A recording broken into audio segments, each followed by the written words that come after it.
Welcome to B2B No Bull. That's right, no double speaker gibberish, no talking heads. This is a safe place to talk about what you as professionals in the space can do to look like heroes to your bosses, make sales very happy, bring success to the organization, and that bottom line. Let's get started.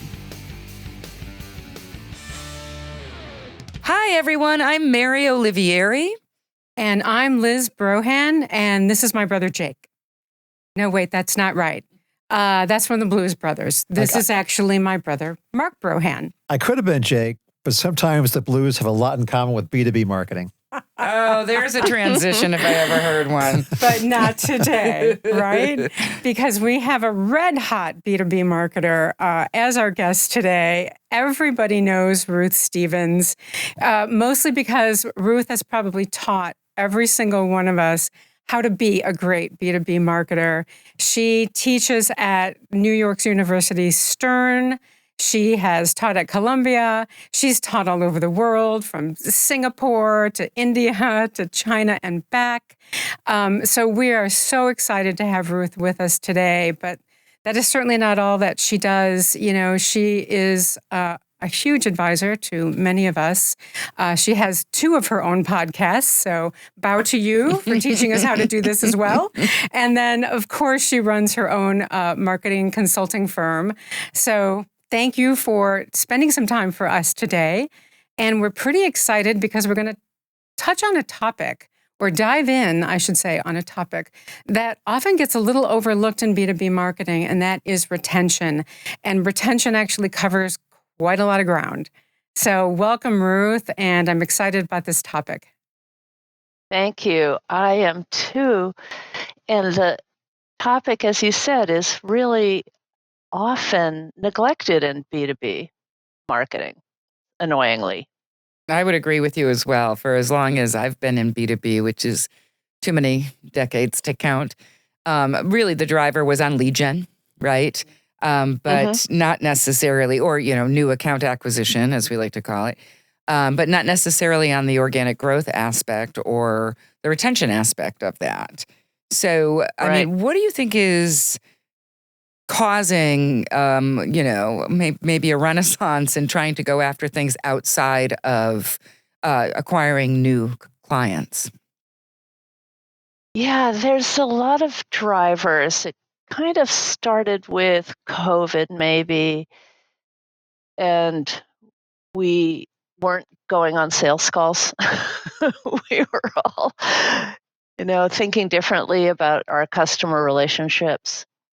But I think the big driver is buyer behavior change, that younger people are entering the buying circle and they want to buy differently.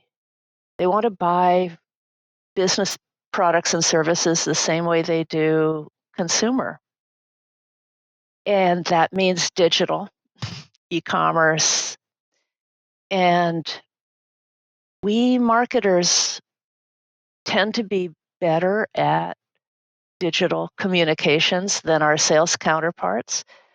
But oddly, or maybe this is a holdout leftover, the salespeople tend to have management for the current customer relationship. So little Jerry Maguire here. Show me the money. Show me the quan. My question is, even when neutralities come into life, it's hard to get companies to pivot without a strong financial business case. And given these trying times we're in, the money aspect is getting harder and harder for a lot of marketing companies. So the question becomes, what are the financial upsides of retention marketing, and where do e-commerce and buying groups come into play here, do you think? The retention case is so clear. Kind of began with Frederick Reichheld. Remember him? His book, The Loyalty Effect, that delivered the first real financial argument. And since then, there have been countless articles and books explaining things like it's 4.8 times cheaper to sell a pre-existing inquirer than to generate a new lead. Yeah, we've heard those stats for sure. So there's that. But it also means we have to be thinking differently as marketers in B2B companies. We need to push our way into the current customer relationship, which traditionally has lived in sales. Yeah, and where Mark would ask, a difficult three-part question, I'm going to simplify it for a minute and talk about something you said a second ago about marketers loving digital communications. I agree. I think we've all embraced those. Do you think it's easier for marketers to talk to current customers than it is to get the attention of a prospect? Of course. Of course. Silly question. If we marketers have access to them, Right. meaning there's that political thing that I mentioned. If there's an account manager who reports into sales who owns that relationship, then we have to be kind of delicate. And traditionally, what we've done is supply the salesperson with tools like reasons to call, statistical modeling based on customer behavior, and seeing ideas that we can hand to the salesperson and say, hey, try this, try that. Conversation starters, that kind of stuff. Yeah. Exactly. But I'll also say what isn't easy about it is that it's not really a price promotion only opportunity, Absolutely. right? Because now marketers are being charged with also helping develop the relationship, whether or not that's appreciated by sales or how we go about it by trying to partner with them. So there's a lot of nuance and new ways that we have to approach marketing communications. Well, we've got some really helpful data that suggests that the best companies, most profitable companies, are the ones who are allowing marketing into the entire customer relationship, not just sending us over to the lead gen piece. And it's especially been driven by the SaaS business model, which is, of course, you can't do without retention marketing because the customer may cancel and disappear. And so keeping that relationship going is one of the essential elements to business So success can I ask you a in question? subscription models. If you're Yeah. in an organization that is not encouraging that cross-pollination between sales and marketing, but we know that that's going to be necessary to really grow an existing customer, are there any tips for our listeners about what they could do in their role as a marketer at an organization to create those bridges so that they're invited to the table? Sure. In my experience, it's most successful and easy to pursue when the head of sales and the head of marketing like and respect each other. Isn't that wonderful? Yeah. In which case it kind of happens naturally.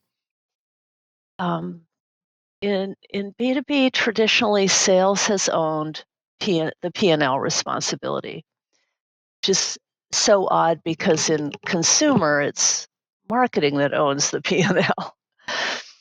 And sales is one of the levers that the product manager or the marketing person pulls. So if you got that, then we're good.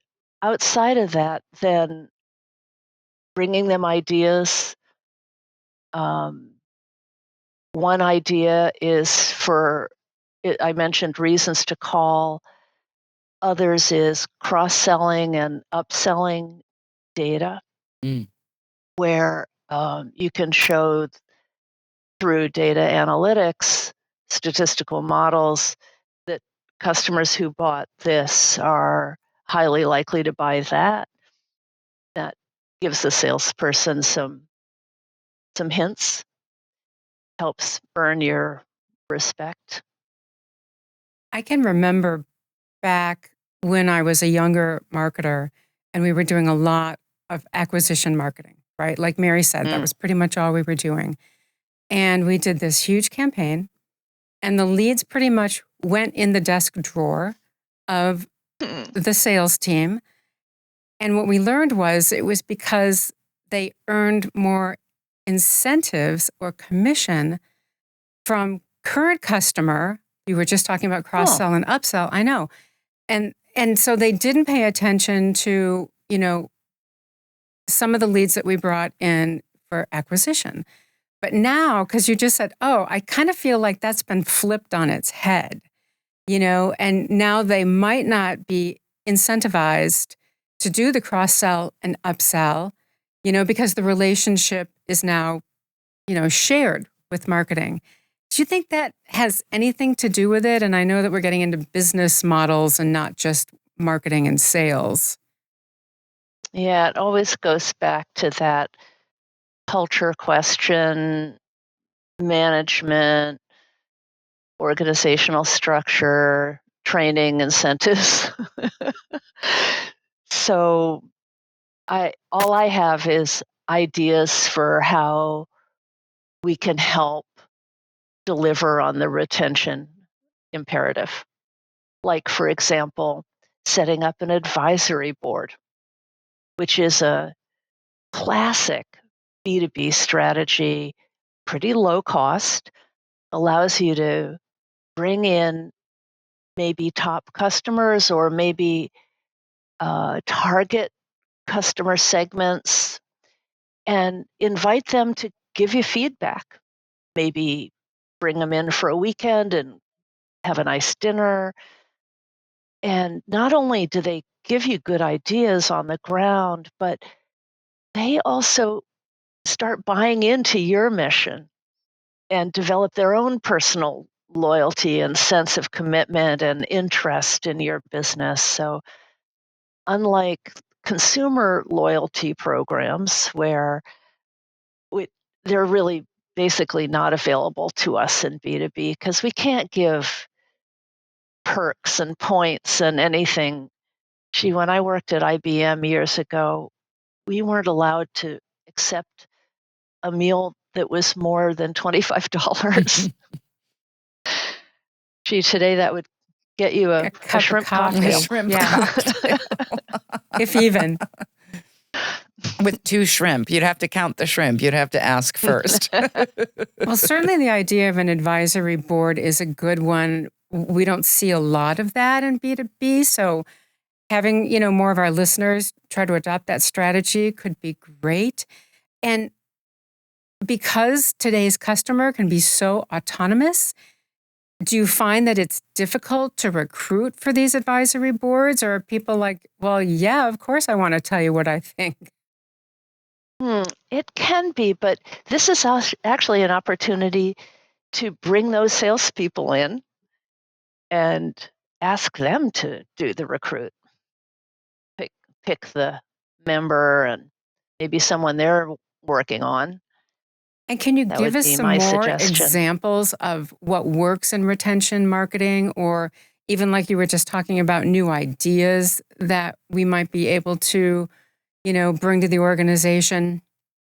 Sure. One is making it easy to complain. I love that. You mean it's not? Well, it's kind of human nature to discourage complaints, right? I don't want to hear it. Turn off the But comments. actually, Yeah. right.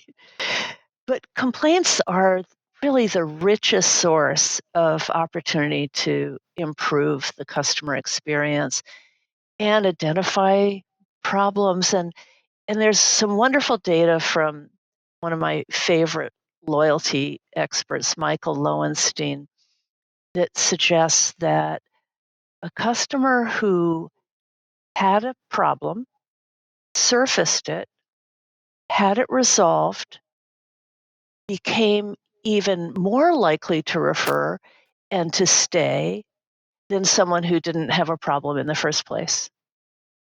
That's good behavioral psychology, Yeah, for right? sure. Yep. You know, when I mention this example in business school classes, sometimes some of the younger students will say, well, how about if we create a fake problem? I say, don't do that. Don't do that. Right. Now, what But about the role in data? I mean, especially Mm. retention marketing. And what role does data play today in retention marketing, do you think? Oh, well, it's huge.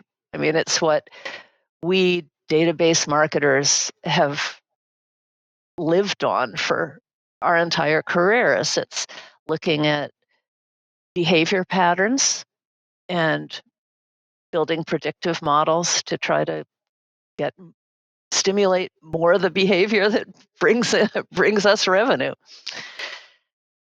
So, but where I think you might be going, Mark, is about data quality and access. yes, access.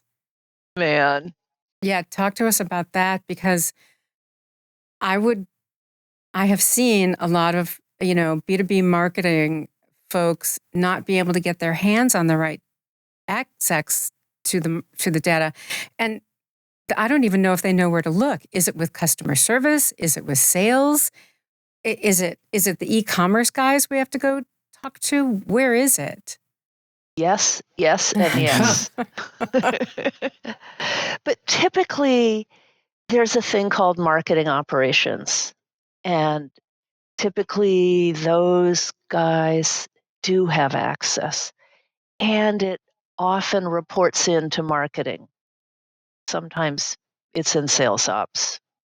But fortunately, the data tends to be around because it's operating data.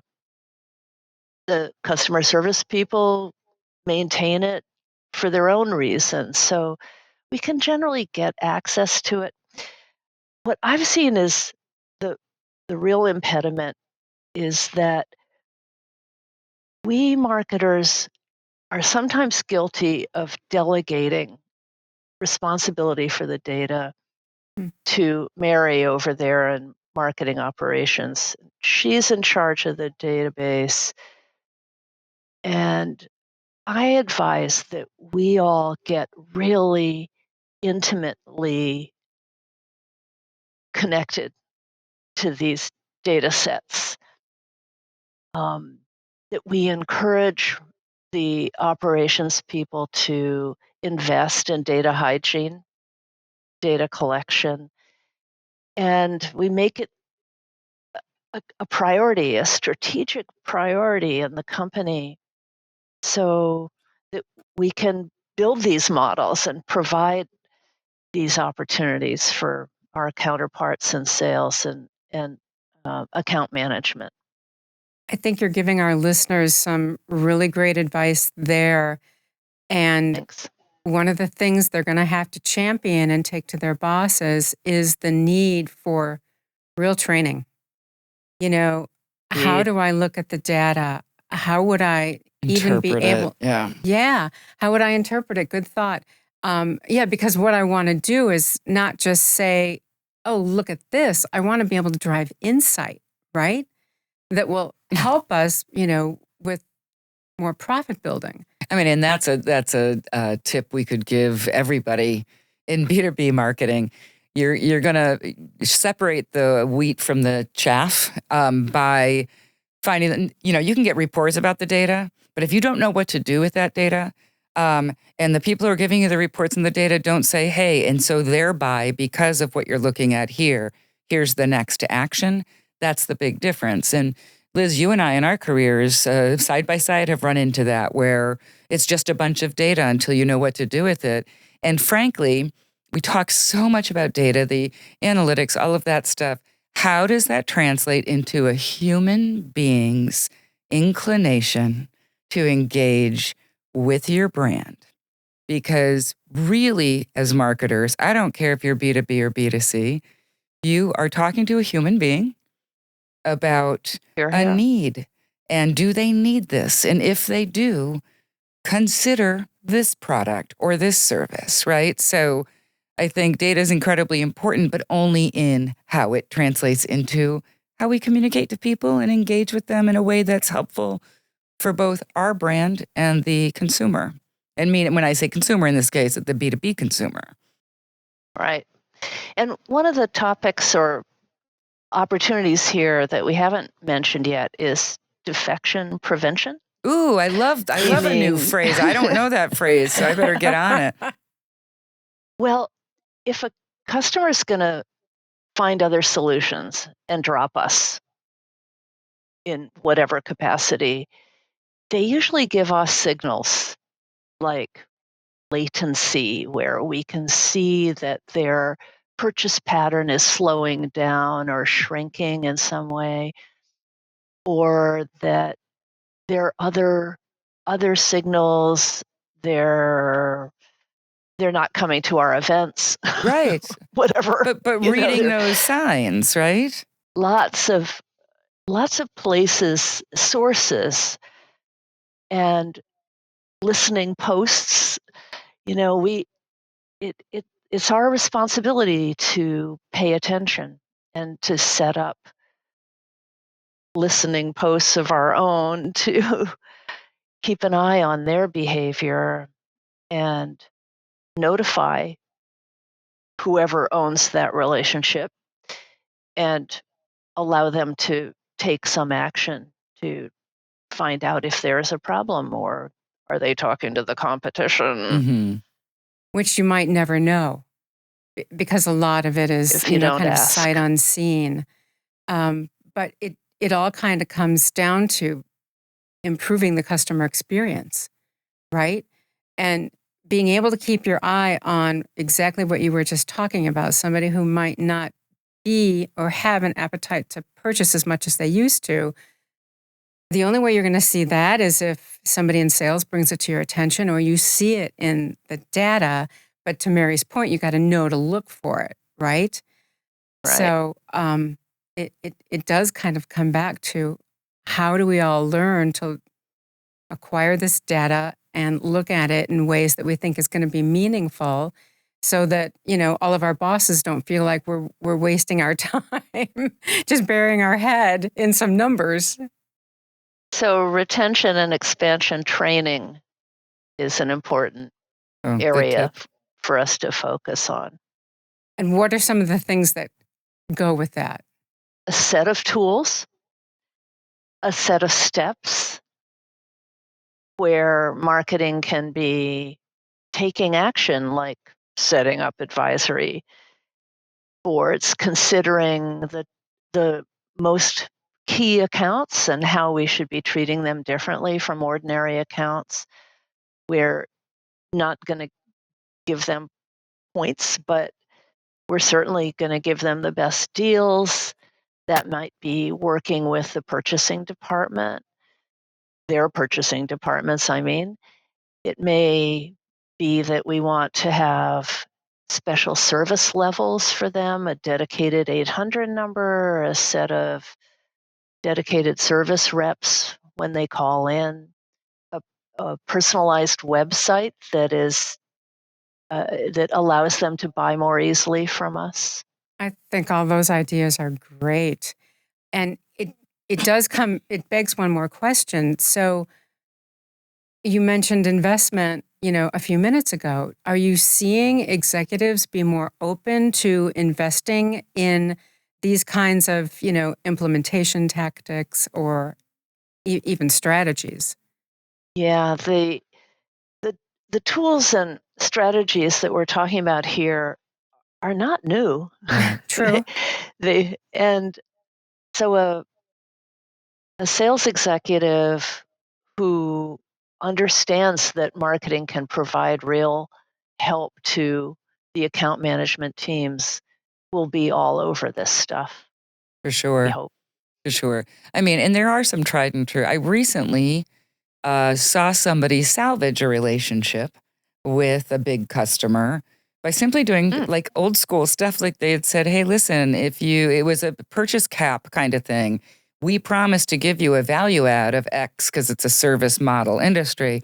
We will give you a value out of X number of hours if you elect to do this much business, right? And so it actually accelerated a scope signing that had been kind of flapping in the breeze for a while. So it's, there's the old school ways of dealing with it that also work just as well. But I love the idea of the data looking for signs and behaviors, whether they show up to your parties, if they're not engaging with you or your content, all the way to dragging their heels when it comes to making a purchase decision. I mean, we're not dumb.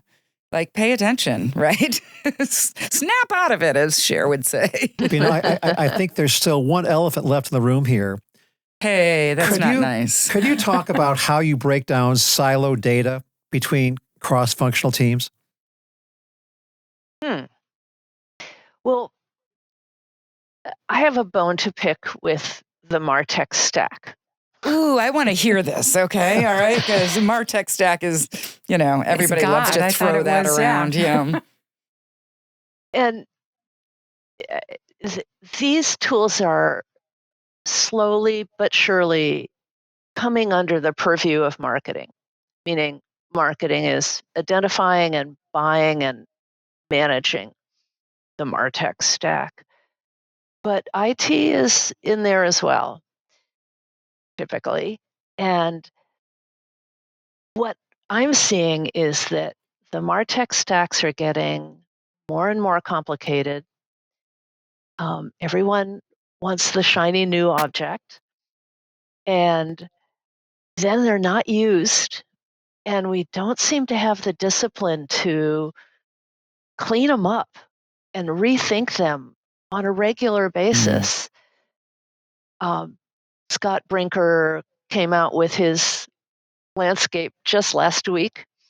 There are 15,000 point solutions out there now. Yikes. And we want all of them. Right. Well, it's true. And we have seen this for quite a while now, that the big shiny object, that is usually sold in at kind of an enterprise level, doesn't get utilized, and then the executives kind of decide, well, let's not do that again. We didn't even use that CRM system that we spent so much money on. I was thinking of that exact same example. I know what you're referencing. But where we started with this conversation was how the B2B marketer today kind of wants to be treated like the consumer marketing side, and like you said, there's a lot of suggestive sell in consumer advertising. And it's because I want all that stuff. But then when somebody, tries to sell me more business to business products or services, I'm like, well, I don't want that. So how do we make it more sexy? Or is that a marketing responsibility to try and make some of that cross-sell and upsell sexy? Fortunately, the buyers expect it. Mm-hmm. That's what Amazon does. Mm-hmm. Yeah, exactly. That's what we love about them. And our ability to adapt a couple of e-commerce tried and true techniques to B2B is really paying off. Like, for example, auto replenishment. Yep. Which, if you think about it, there are lots of products and services that are really able to be converted to auto. And buyers find it a convenience if it works. So we need to get creative there too. That's a really interesting one, right? Because either you love the auto replenish, right? If you're a Chewy customer as a consumer, I love my dog food showing up on time when I need it. I don't want to be auto enrolled in something that I didn't realize I was even paying for. You know what I mean? So there's the pros and cons there, but I didn't think about that from a B2B perspective. That's an interesting place to play, especially when we're talking about softwares and tools that businesses might be using, right? And you. Well, fortunately, excuse me for cutting you off. There are several B2B business lines that are really designed for subscription, Yeah. auto replenishment models, um, warranty programs, for example, financing. Right. Absolutely. Well, there's lots in there.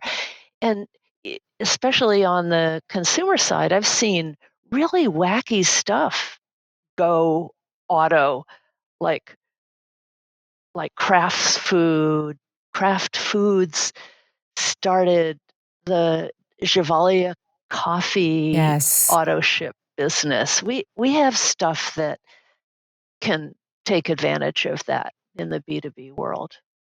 It's good Well, advice. and it kind of comes back to Mark's question earlier, and I think we can kind of like make this a part of a wrap-up question.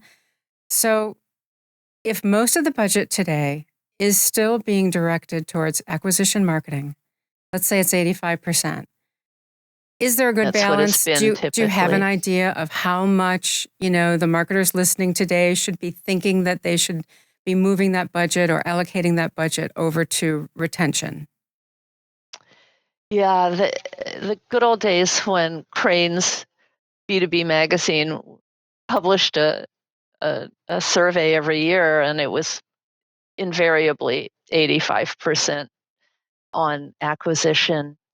But fortunately, the understanding of the power of retention and expansion now is really coming on to the priority lists of B2B marketers. You probably follow the Sage Frog lists every year, and in 2023 and 2024, customer retention was among the top 5 priorities. For some reason, it wasn't there in 2025. Uh-oh. So that says to me that things are changing, and maybe it's slow, maybe there's a glitch, but at the same time, the the trends are in our direction. As to the balance, I would just say 50-50, just for argument's sake. It's a good start. If it's been 85. Yeah, Right. I love the 50-50. I think that's actually the smarter way to go about it. But 50 plus 50 equals 100%, and we are 100% done with our time. Unfortunately, I could sit here. I know we all couldn't just chat with you for a long time, Ruth. We really appreciate your wisdom and you just sharing your insights so much with us. So thank you for that. And I'm sure Thank you. there's a ton of folks that are going to want to continue this relationship. How best can they get in touch with you? I'm Ruth at ruthstevens.com. That's a good one. And that's STEVENS for those of you who don't Thank already you. know, right? And Liz, I know you're going to shout out to our sponsors. I am, but let me thank Ruth first. This has been just a great discussion. I think a lot of marketers are going to go back to the drawing board on some of this activity, particularly with, the idea that there's a lot of profit to be made in a lifetime value. So thank you Hear, for hear. all of that. I think we're going to have to figure out a way to continue this conversation. So thank you again. And yes, absolutely, Mary's right. Thank you to our sponsors, the Motion Agency. They are one of the premier B2B marketing communications firm. And fact, they are ranked number 3 in terms of growth here in the U.S. So congratulations to them. And also to Embas. They are a marketing communications consulting firm specializing in content and business change strategy. Yes, and hey, you know what? You can always watch us on YouTube or wherever you get your podcasts. You can visit us at B2BNoBull.com. That's B2 BNoBull.com. So until next time, keep it real and keep the BS out of the boardroom.